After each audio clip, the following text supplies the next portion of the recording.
So a lot of people consider that they haven't lost their virginity unless they have PIV, penis and vagina sex. And a lot of Christians like me were being raised in the church. I know a lot of religious kids who were like, we can do everything but.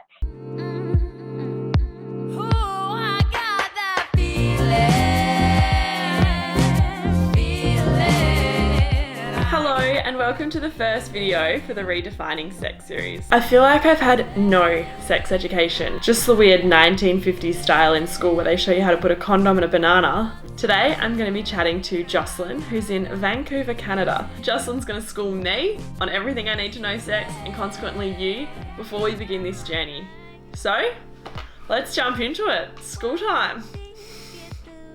Thank you so much for your time and for talking to me. I really appreciate it so much. I was thinking that I don't feel like I've had a sex education at all. So you are my guru and I'm excited to. That's funny. Well, you know, I think it's very rare for most people to have had a proper sex education. My sex education was just like, don't get pregnant and don't get an STI. Don't have sex, because you will get pregnant and die. But that's kind of like the equivalent of saying, like, you're going to go to driver's ed, but we're only going to ever show you videos of car accidents. Is that going to make a good driver? No. That's like one small fraction of like what a driving experience is. Boy, they came out of nowhere. That's not the purpose. We want people to be able to be safe drivers and happy drivers and healthy drivers. That's a little bit of a longer story. I started as a sex worker and I moved through the industry in a lot of different ways. Then I got engaged to be married. I got into a serious relationship, so I quit everything for that relationship. I quit the sex industry, and that's when I sort of redirected, and the birth of my coaching business was born sort of organically out of that, because people were always coming to me for advice and guidance on things anyway. And at that time I wasn't ready to talk about my sex work history, and so I was like, what qualifies me to like talk to these people and be like, I think I can help you, if I'm not willing to talk about my field work experience, what I like to call it. So I thought I should get some credentials, and so now I have both. You know, I got the credentials and I also have the field work experience. So, and it's all sort of just melded together. Well, so I love that you're asking this question. I think it's not a cut and dry answer by any means. The quick answer would be, well, our language, we don't have the language, first of all, because we weren't taught this stuff in school. The taboo around it, for sure, I feel you can't not bring religion into that, because that ruled our society and our culture and the way we think about things for so long. Yeah. And even if you don't consider yourself religious now, the generations before you grew up in very religious worlds, and there's no, like, that shaped our culture. Even our language, like you were saying, like the words that we have, for instance, virginity. I disagree with the word entirely. I disagree with the concept entirely. Because historically it's been used to slut shame women and not men. Mm-hmm. And if anything, it's used to demean men, because if they're a virgin, it's demeaning, right? But if you're a woman, you're valued. You're valued for that. And then once you lose your virginity, right, you're losing part of yourself. You're impure now. You're losing your purity. Like all of these subconscious references is in our language. I think back to high school, and it was like so dominant, and they went hand in hand. Whenever we talked about sex, we talked about virginity. I think that we had shame as well. Like if we were virgins in school, it was like, you know, you're a frigid. And then that virginity is linked to penetration between penis and the vagina. So as like a gay woman in high school who's closeted, all I'm thinking is like, I can't be a virgin. I have to get a penis in my vagina, and then I've had sex. And it's like that narrow-minded view of sex. If I was talking about sex in this more holistic view and there was no genitals attached, for everyone it would be beneficial. I love that. No, but I never even actually considered that until you just said that now. Yeah, of course, a lot of people consider that they haven't lost their virginity unless they have PIV, penis and vagina sex. And a lot of Christians like me were being raised in the church.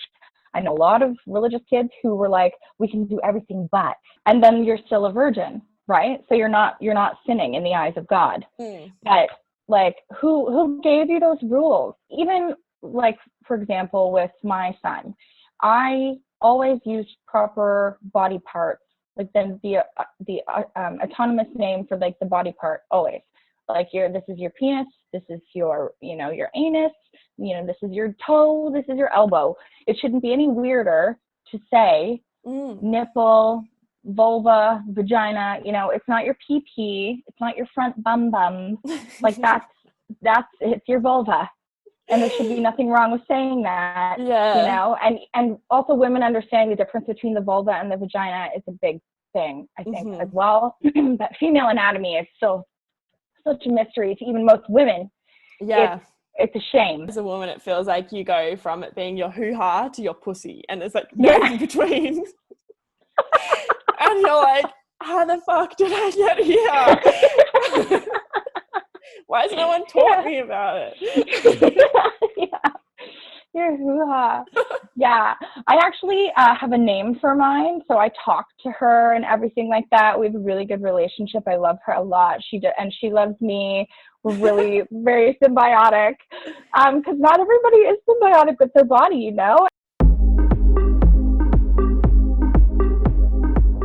When people find out that I'm a woman who sleeps with women, they often straight out ask me, well, how do you have sex? And I just find it so crazy that people don't understand what it means to have sex. But so the people who are asking you that are typically, let me guess, cisgendered white males. Yeah, like I'd say 95% of the time. They're like, but if my dick's not there, how does it work? I do kind of blame porn for this, and like not just porn, also like mainstream movies, because it's whenever they show sex scenes, it's always very, very often man and woman, missionary, PIV sex. So that's the idea we're fed from a really young age. That's what sex is. And even the term foreplay, I'm not a fan of, because it implies that any other activity other than this PIV sex is just like,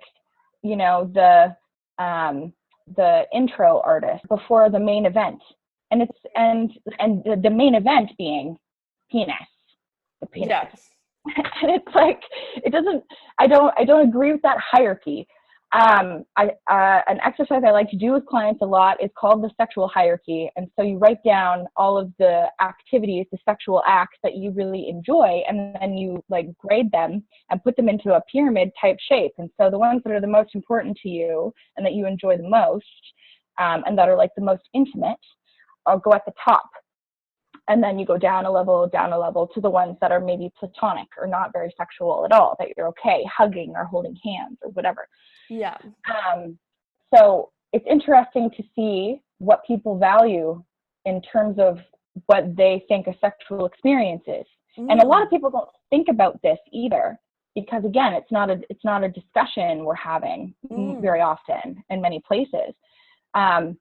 So it's funny because some people, would really consider PIV very intimate.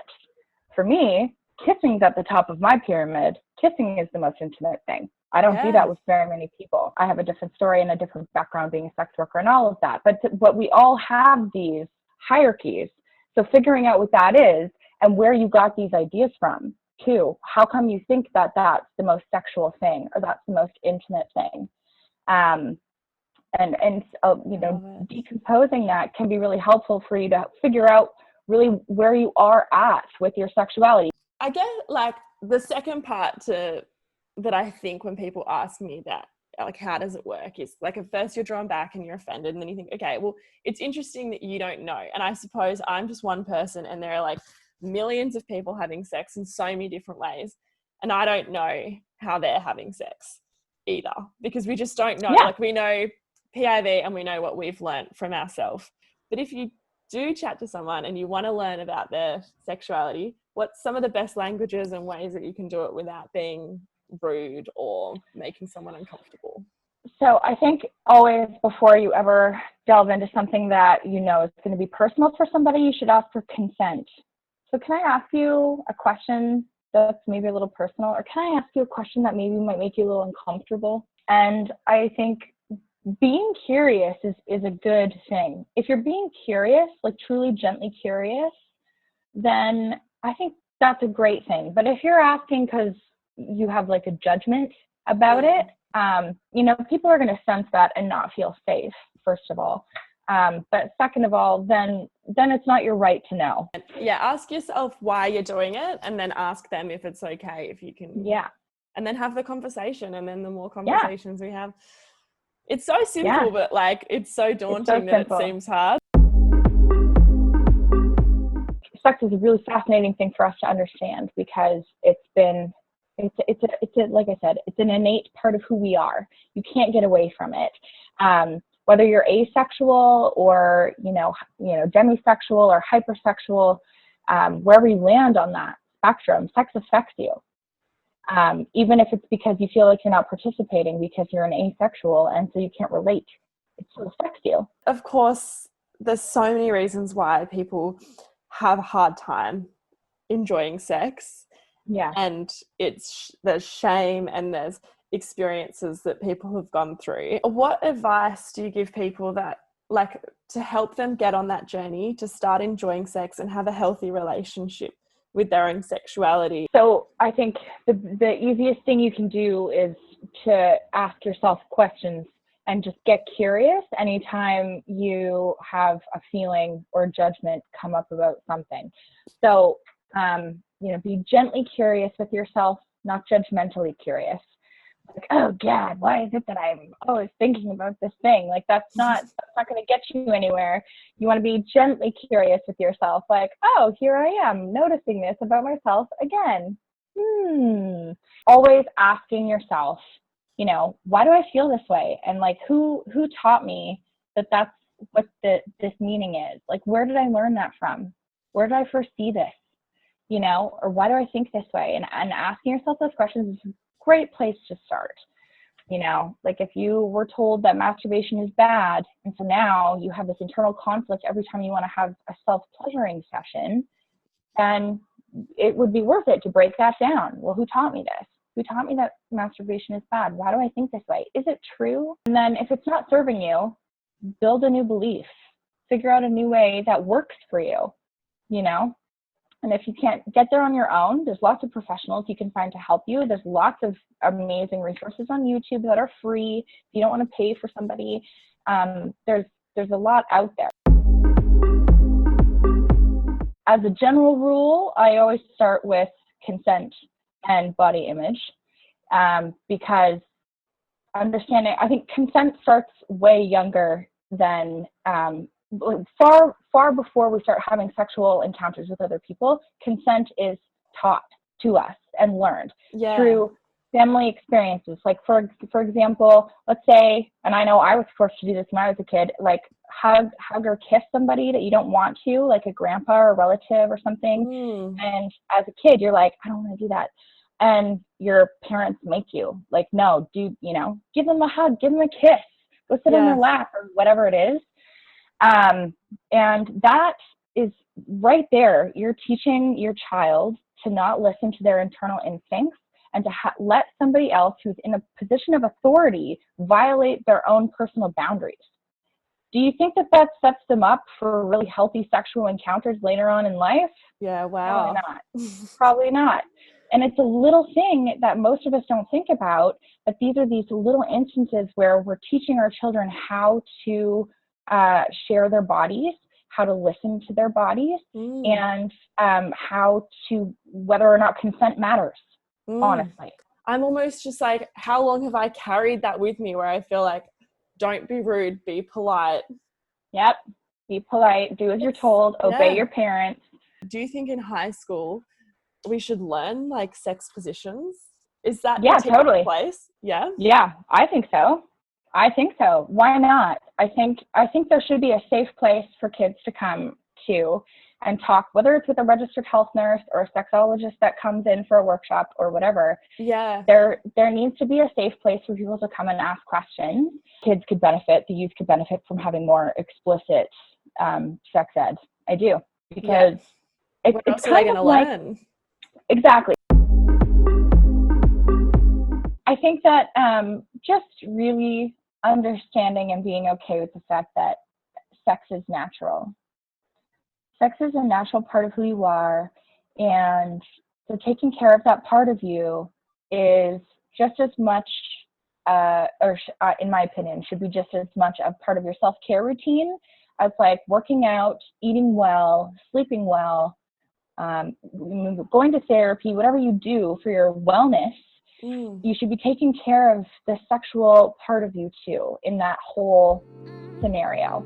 Oh, this was such a good chat, and I learned a lot. And you're amazing. Oh, well, I had a good chat too. This was great fun.